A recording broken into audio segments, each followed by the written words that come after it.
Good day everyone, good day Sir Manolo Galanggam. I'm Jessica Siobropon of ABM 11 Y1-3 and today we're discussing about Exact interest. What is exact interest? Exact interest, also known as simple interest or nominal interest, refers to the interest calculated on the principal amount of the loan or investment without considering any compound effect. Formula: exact interest, principal amount, multiply rate of interest, multiply time period. How to determine the number of days in a problem? Count the actual days. Include the starting date and exclude the ending date. Months with 30 days, use 30 days for April, June, September, and November. Months with 31 days, use 31 days for January, March, May, July, August, October, and December. February, use 28 days, 29 for leap years. Leap years account for the extra day, February 29. When calculating, our first example, the problem is Kai deposit 10,000 in a bank that gives them percent simple interest. How much interest you will receive after 3 years? So, let's answer this one. The formula is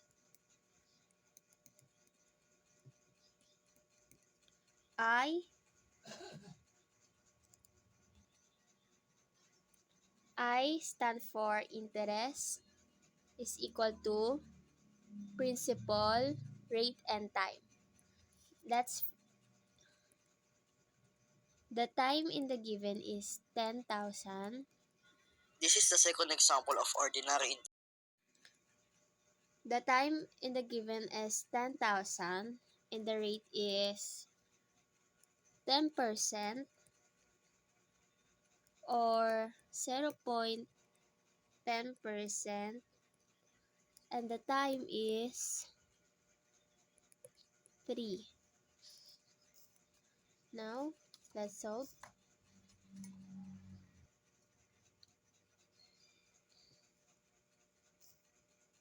$10,000 times rate, which is 0.10%, and the time multiply by 3. So, 10,000 multiply 0.10% multiply 3 is equal to 3,000. Let's answer this second example. So the problem is find the exact interest and ordinary interest given the following values of 7,000 for 150 days at 5%. So the given is principal 7,000 time 150 rate 5% or 0.%.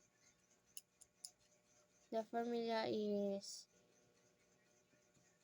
PRT. 7,000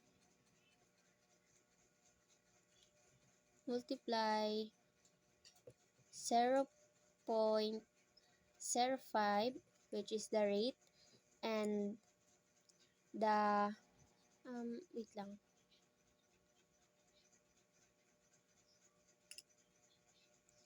The 150 pala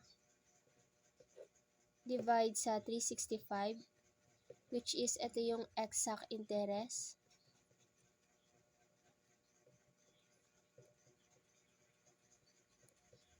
Which is 1 year is equal to 365 years. Ay, year lang kasi walang S. So, let's answer this one first. 7,000 multiplied by 0.05% multiply 150 divide 365 days equals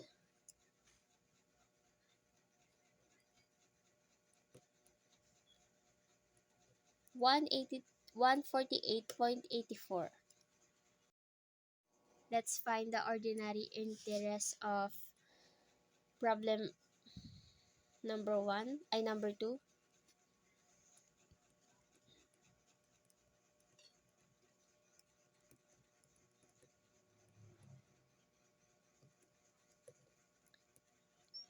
$366 days.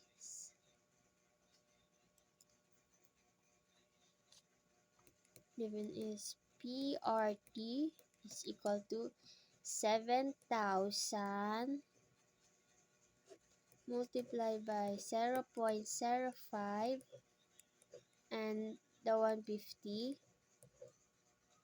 So the answer is 145.83. Let's answer this example number 3. Dian borrowed 40,000 from a bank. If the interest she paid was 3,370 for 9 months, at what rate would she get? So, the principal is 40,000 and the interest is 3,370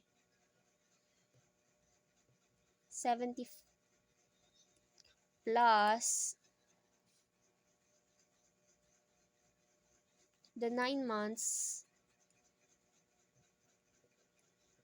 divided to 12 is equal to 0.75 and the missing is rate. So let's find the rate. Will be interest divided by principal and time. So the interest is 3,370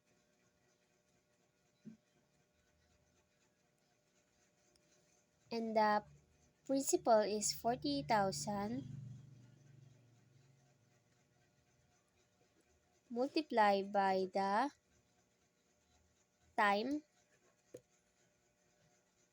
0.75% is equal to 40,000 multiplied by 0.75 is equal to, so the answer would be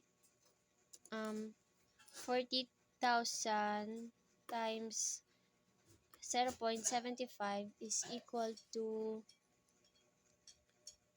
30,000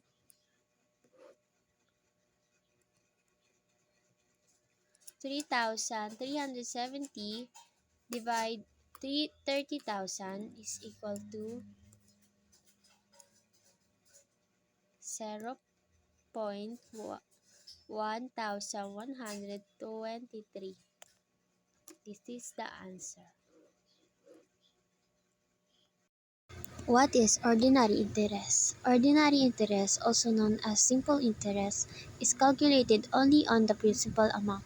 The interest rate is applied and the interest is calculated over a specific time period. The interest accrues evenly over time and is not compounded. The formula is principal or multiply number of days divide 365. Let's have example number 1 in ordinary interest. So, the problem here is Raf invested 2,050 with a simple annual interest rates of 15% on October 30, 2000 and manures of March 1, 2006. Find the ordinary interest using approx. So, the given here is the principal is 250,000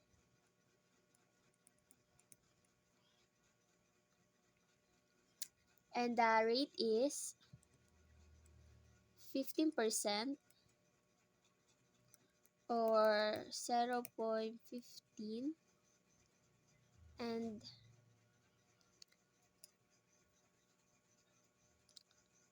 let's find the ordinary interest using approx. So the formula is interest.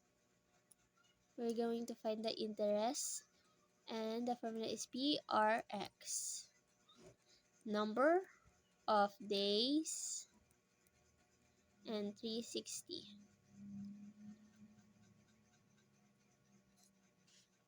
So let's find the number of day. So October 30, 2000 and March 1, 2006.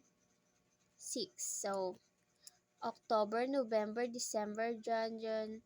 So the total is 1,921. So let's put the number of day, which is 1,921. First, let's put the principal, 250,000 multiplied by 0.15, which is the rate, and 1,921 divide 360 is equal to 1,750. Let's have example number 2. In the problem here, find the ordinary interest using approximate number of days on 40,000 at 15% interest from July 4, 2003 to March 16, 2004. So the given here is principal, which is the 40,000, and the rate is 15%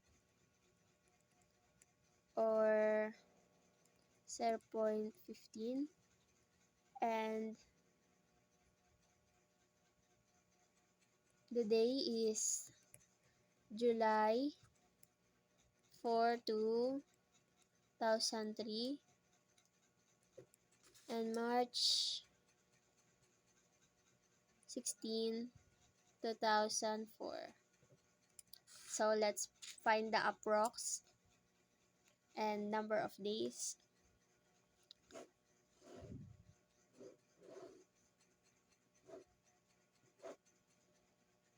Year. The given year is 2004 and 2003.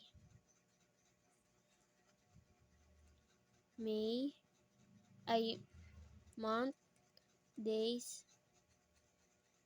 2004, which is the 4030708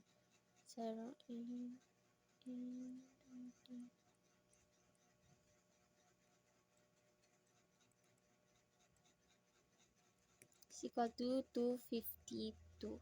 So the number of date is 252.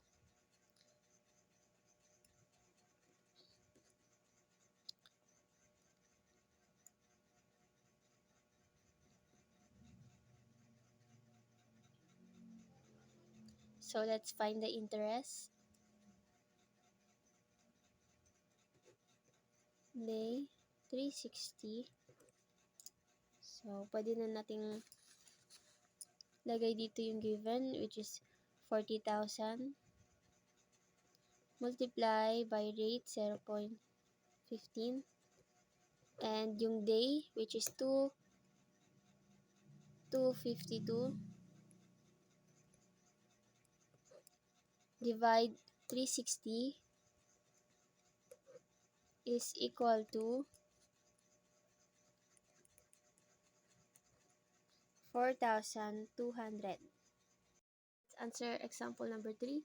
Casey borrowed 120,000 with the simple annual interest rates of 15%, was made of January 20 and was due on April 29 of year 2021. Find the ordinary interest using approx time. So, the given is the principal here is the 120,000. The rate is 15% or 0.50, and the number of days was still missing. Days.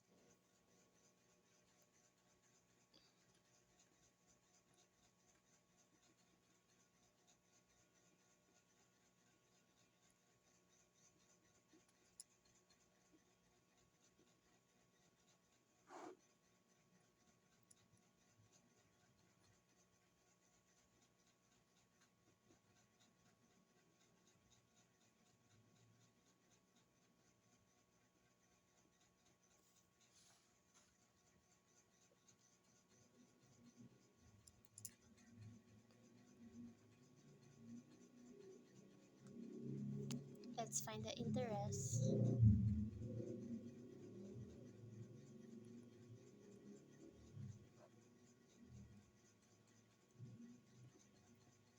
So the interest is